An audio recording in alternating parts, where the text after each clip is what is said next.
Introduction to Argumentation. The goal of argumentative writing is to present convincing arguments. Now, what does that mean? It basically means that whatever we write has got to persuade the reader.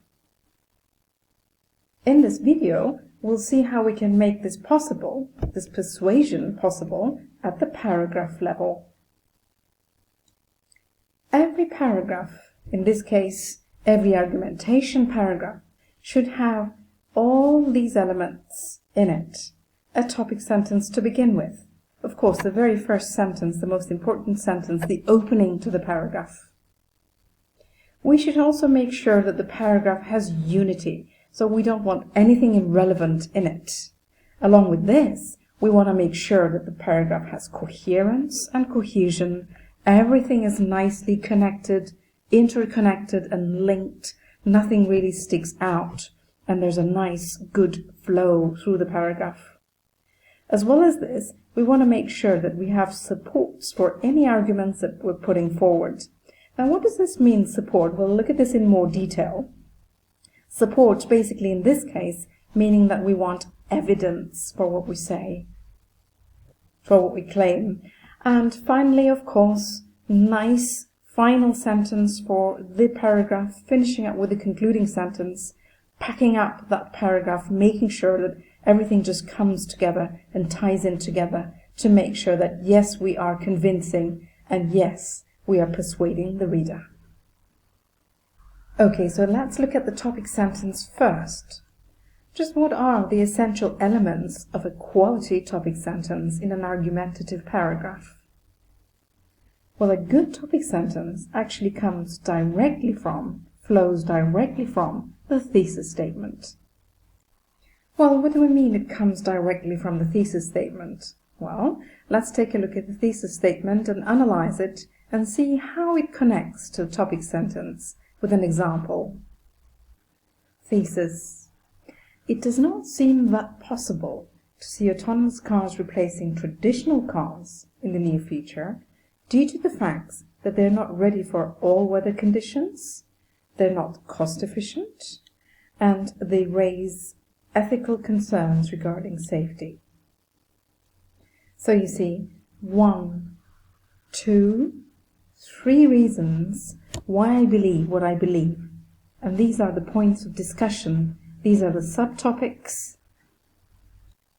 And for each and every single point of discussion, for each and every single subtopic, I'm going to need to write an argumentative, persuasive paragraph for the purposes of the upcoming essay. Okay, so for now, let's look at this particular example.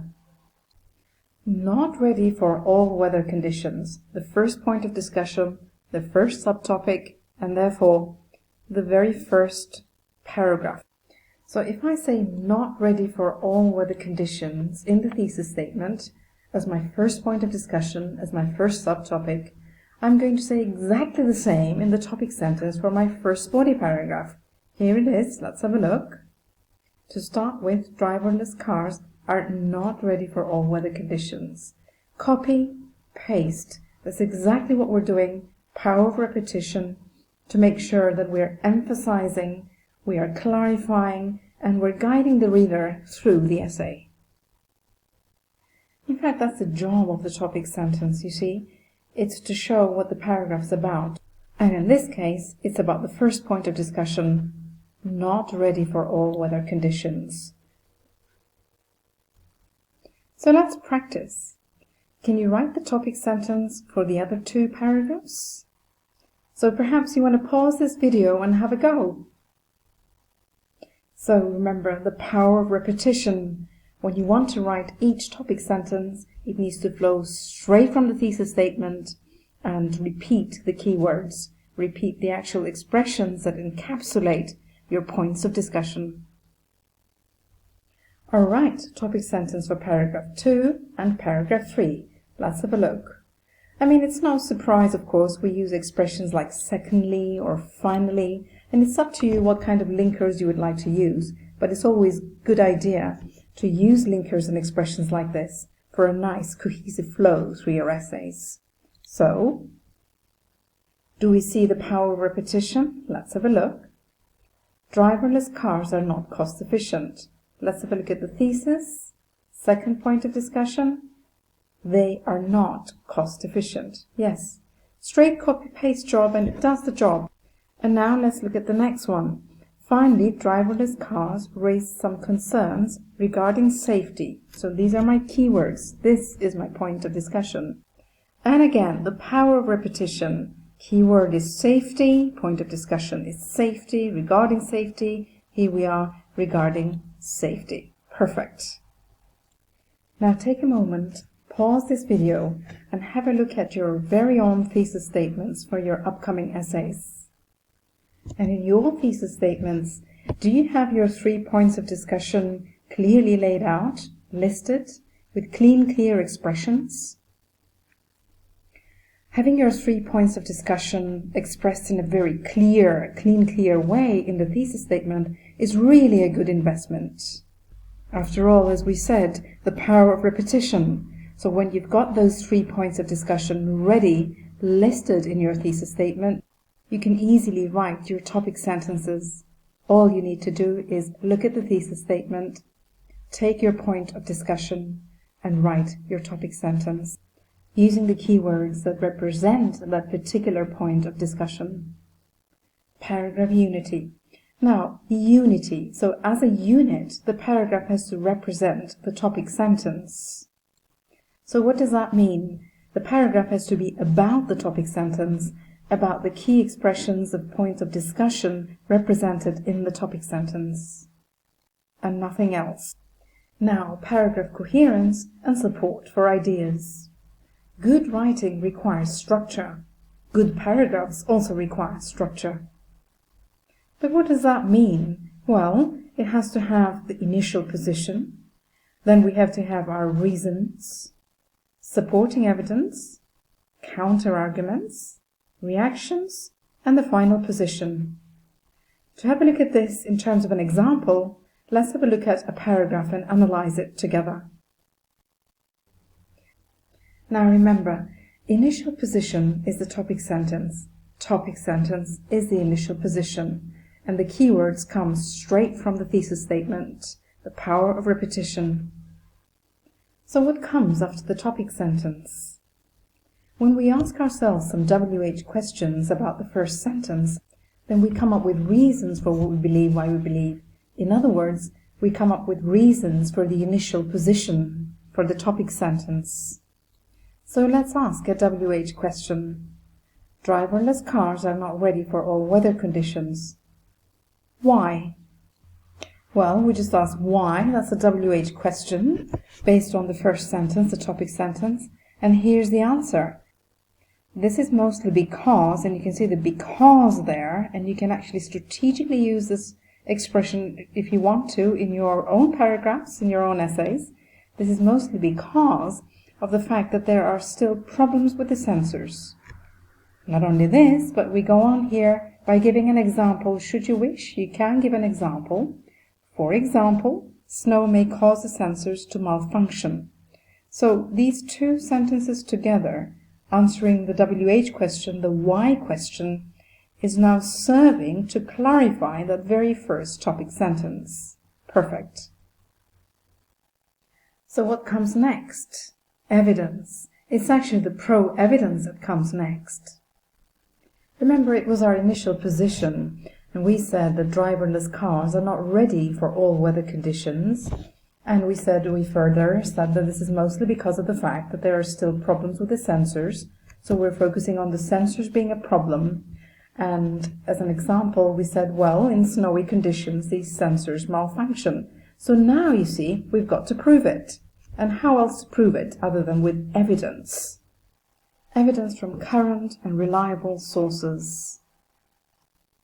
Evidence that supports my point of view. Evidence that supports the proposition. And what comes next? Surely the counter-argument, the con. Now, linkers and connectors are everything.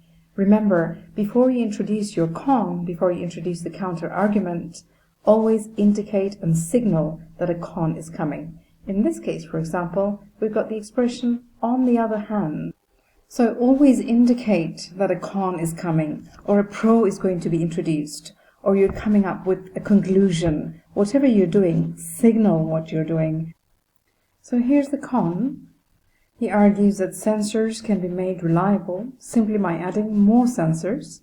You can see another citation here, because with the citation, the con is stronger, it's more credible, and the whole argument itself, as a whole, is also much more credible. So what comes next? What comes next is a reaction. Now remember, there's a pattern here. The reaction is criticizing the counter-argument. The counter-argument is criticizing the pro. Or let's go the other way around. Here we have the pro, this is our position.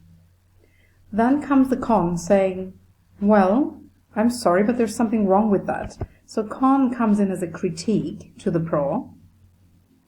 And then the reaction comes as a critique to the con, weakening the con so that the pro rises again. So once again, the job of the reaction part of an argumentation paragraph is to weaken the counter-argument in some sort of shape or form so that the pro can rise and shine again. Now let's have a look at this reaction a bit more closely. Notice that it begins with a connector, a signal word, although. Now, again, the power of linkers here. Although the solution offered by Buseck seems simple and clear, and clearly this is referring to the con, and this is actually criticizing the con, saying the solution offered and the framework of the con is just not sufficient. It's not sufficient because we still have a problem on our hands. Therefore, now we're ready for our final position.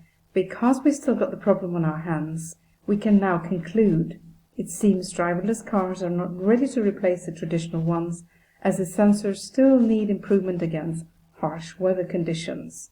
Finishing up with the final position right after the reaction with a linker like therefore, thus, hence.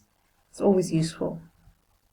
Now finally, paragraph cohesion, a very important factor. We have a whole range of cohesive devices. As you write, and also when you finish, have a look at your paragraphs. Are you repeating the necessary keywords? How about the synonyms, pronouns? Language of attribution is an important one. Who says what? Are you indicating that clearly? And your linkers, of course. And, so, but.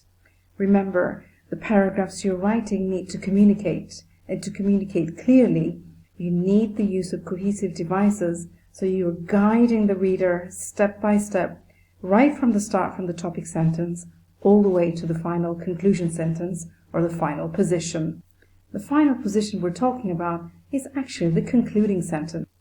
Just as it's very important to start the paragraph right, it's very important to finish it off right. So really conclude. What is the message of this argumentation paragraph? How does the pro come and shine again? And what do you want to communicate to the reader? Okay, so now's a good time to sit back and think about your own essays. Look at your thesis statement. Do you see the 3 points of discussion laid out clearly? And how will you import each point of discussion into the body paragraph? Remembering the power of repetition when you write the topic sentence, that is, your initial position. And next, do you have a reason for what you believe? Do you have any examples? What about the evidence? That is, your proposition, followed by the counter-argument, remembering that the con criticizes the pro, and the reaction criticizes the con. How will you design your paragraph? And finally, what will be your final position? Because at the end of the day, that's what you want to leave the reader with. And that's argumentative body paragraphs in a nutshell. Thank you very much for watching this video.